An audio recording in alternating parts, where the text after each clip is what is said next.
الله أكبر الله أكبر.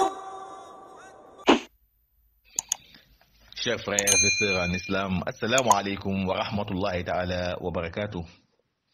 Nous allons vous parler des personnes autorisées à rompre leur jeûne.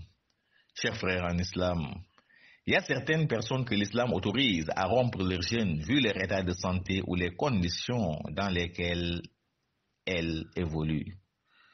Et parmi elles, il y a le voyageur.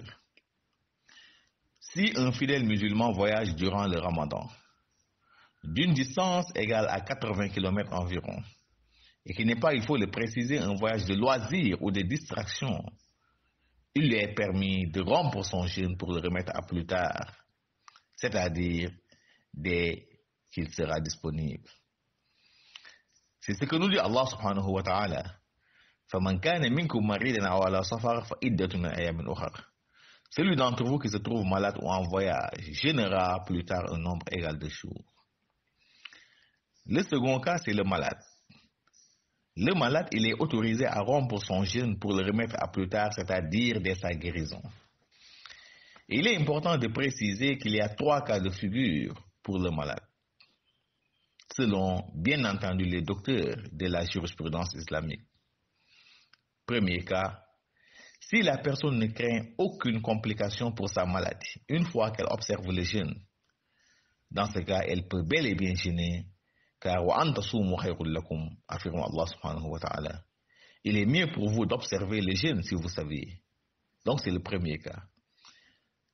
Deuxième cas, si la personne craint des complications pour sa maladie, une fois qu'elle observe le jeûne, mais tout en espérant une éventuelle guérison, dans ce cas, elles rompt tout simplement son jeûne pour le remettre à plus tard, c'est-à-dire dès sa guérison. C'est ce que nous dit Allah subhanahu wa ta'ala. فَمَنْ كَانَ مِنْكُمْ مَرِيدًا أَوْ عَلَى سَفَرٍ فَعِدَّةٌ مِنْ أَيَّامٍ أُخَرَ. Celui d'entre vous qui est malade ou en voyage jeûnera plus tard un nombre égal de jours. Le troisième cas, si la personne présente une maladie allergique au jeûne.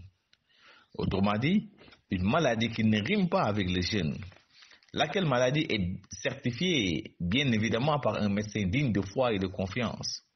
Dans ce cas, elle arrête définitivement le jeûne pour donner en contrepartie de la nourriture à un pauvre pour chaque jour de jeûne.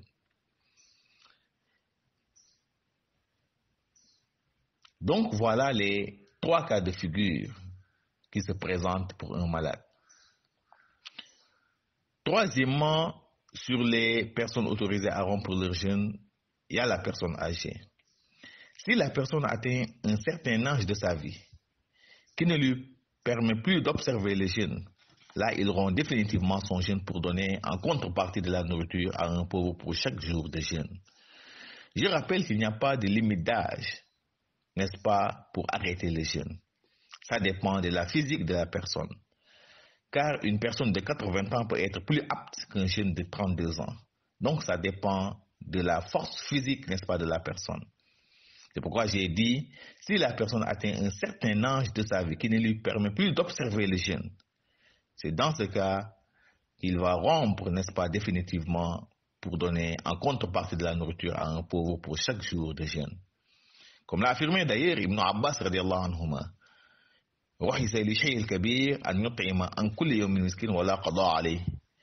Il dit que la personne âgée est autorisée à renoncer au jeûne en cas de difficulté. Vous voyez, en cas de difficulté, c'est-à-dire s'il n'y a plus de force physique, en cas de difficulté moyennant une nourriture aux pauvres sans plus d'obligation.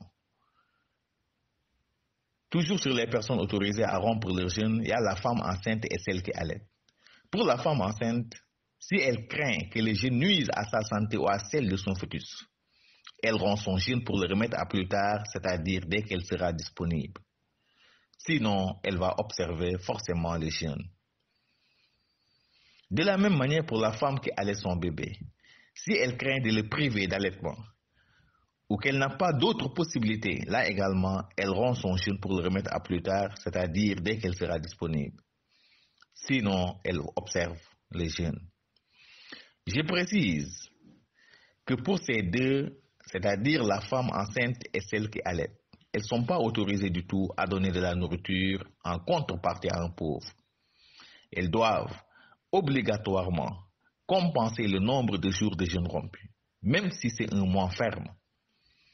Voilà, chers frères et sœurs en islam, les personnes autorisées à rompre leur jeûne. Nous voilà au terme de notre rappel. Merci et à la prochaine.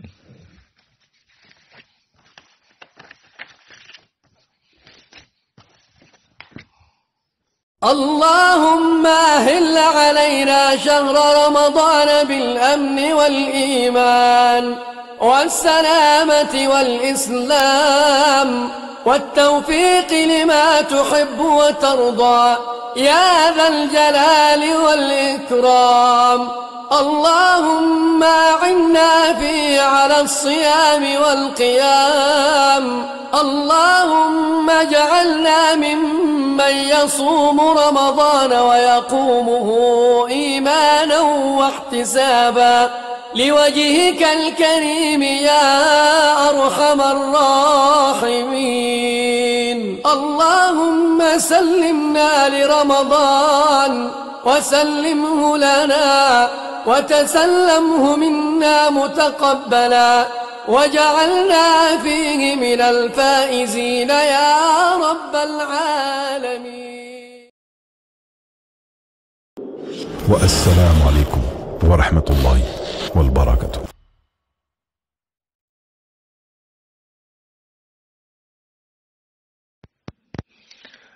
mbokk jullit yi asalaamaaleykum wa rahmatullahi taala wa barakaatu.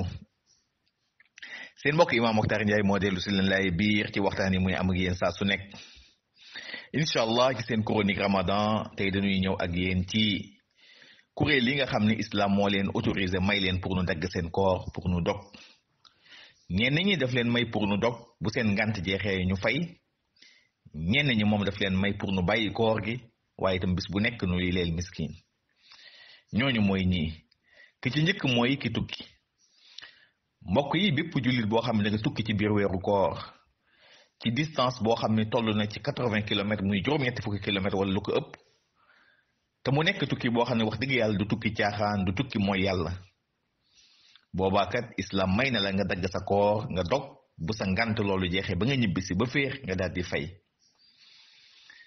waaye ñaari charte yooyu faw nu respecté ka mooy tukki bi mat 80 kilomètres wala lu ko ëpp te mu bañ a nekk tukki boo xam ne wax dëgg yàlla tukki caaxaan la wala tukki mooy yàlla bu fekkee tukki la boo xam ne seeti mbokk la wala jaale ji wala tukki boo xam ne farata la takki sëy wala yu mel noonu te mu mat 80 kilomètres wala lu ko ëpp boobaa may nan la ko waaye fekkee tukki la boo xam ne dafa yées 80 kilomètres te mu nekk tukki boo xam ne caaxaan la wala fowi la boobaa kenn mayu la nga dagg sa koor ndax koor kenn du ko fowi moo tax yàlla wax ko fa man kaane minkum maridan aw ala safar fa iddatun min ayamin uxar kon ki nga xam ne ci yéen dafa tukki wala mu feebar kooku na dog kooram bu ngantam jeexee mu fay li mu fan ya nga xam ne moom la dogoon ñaareel bu mooy ki feebar tam kooku islam may na la nga dagg sa koor bu sa ngant jeexee boo wéree nga fay waaye ulama yi dañu gis ni ci aji feebar ji am na ñetti cas yu ci nekk bu njëkk bi mooy bu fekkee nit ki bu wooree ànd ak feebaram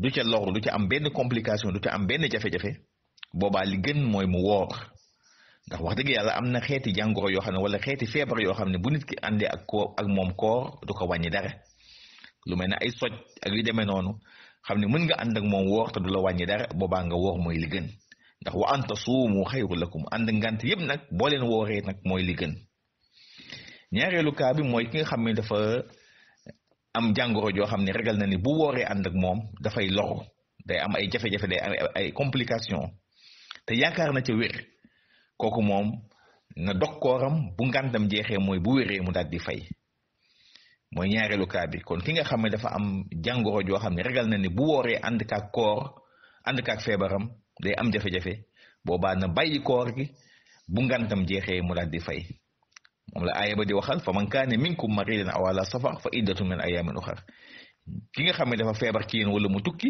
kooku na dog bu ngantam jeexee mu fay ñetteelu cas bi mooy ki nga xam ne nag feebar ba mu yor mënul ànd ak koor dem ba médecin bi ni ko sa jàngoro ji nga yor de moo koor mënul ànd ndax tey ku nekk xam na ne yenn xeeti jabet yi mënul ànd ak koor yu mel noonu boobaa day bàyyi koor ki définitivement waaye nag bis bu nekk day jox miskin ñam jox ko ndogu wala mu yëkkati 1000 francs jox ko miskin. foofu tam nuy profité tam di wax mbokk yi nu bàyyi leen yenn xeeti tappale yi ñu ciy def xam ne bu koor gi jege see nga dem ci médecin naan ko bindal ma këyit wala sama xol bi nangam sama tension bi nangam pour bañ a woor yooyu tam nañ ko moytu. kon daal bu médecin ba demee ba def constat xam ne yow sa feebar bi nga yor mënul ànd ak koor boobaa nag wax dëgg yàlla nag ci ngay bàyyi koor yi di leele. ci kuréel yooyu ba tey bokk na ca mooy mag moo xam paa bu màggat la wala mère bu màggat nit ki bu fekkee dem na ba am yenn âge yi nga xam ne katt na mayatu ko mu woor boobaa day bàyyi koor gi di leel miskin bis bu nekk. kenn waxul na islam nag amul âge boo xam ne fa la koor di arrêté déedéet waaye dañ la ne sa kattan sa âge bu demee ba tollu foo xam ne yow sa kattan mayatu la nga woor boobaa nag ci ngay bàyyi koor gi di leel miskin ndax léeg-léeg nga gis mag moo xam ne wax dëgg yàlla am na 80 ans gën a wér sax xale boo xam ne mi ngi ci 32 ans kon ci loolu la dépendre ci kattan gi. kon mag moo xam ne ku am yenn âge yi nga xam ne sa kattan mayatu la nga woor boobaa ci ngay bàyyi koor gi di jox miskin waaye am naa 60 ans wala 70 ans rek damay bàyyi koor gi déedéet fekk sa kattan mi la koy may rek koor gi du la wàcc. Ibnu Abbas mu ni ruxisa li cheikhil kabir an yutima an kulli yawmin miskin wala qada alayh mu ni yolomal nanu autorisé nanu ki nga xam ne paa bu màggat la wala mère bu màggat ñoom nu dog seen koor bàyyi koor gi ndax seen kattan mayatu leen ko bu ko defee nuy leel miskin bis bu nekk.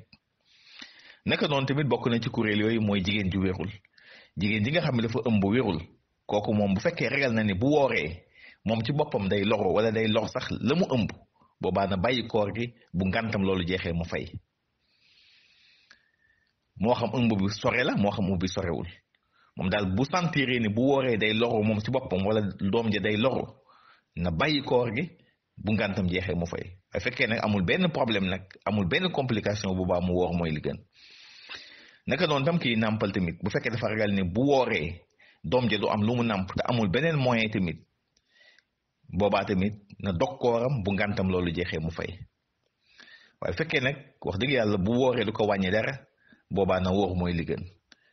ma fàttali ni nag jigéen ji wérul ak jigéen ji nàmpal ñoom ñaar dañu war fay donte weer lëmm la nu yor dañ ko fay lépp amuñu droit pour leele ndax léeg-léeg ngir itam jigéen ñi dugal ci càggante naan man comme dama doon nàmpal wala dama ëmboon damay leele te duma fay déedéet ñoom la leen war mooy dañu war fay ñoom duñu leele.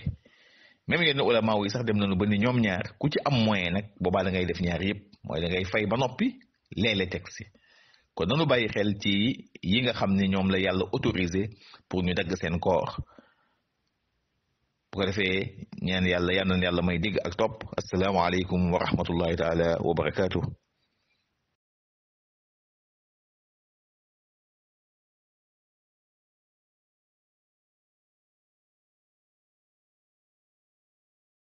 والسلام عليكم ورحمة الله وبركاته.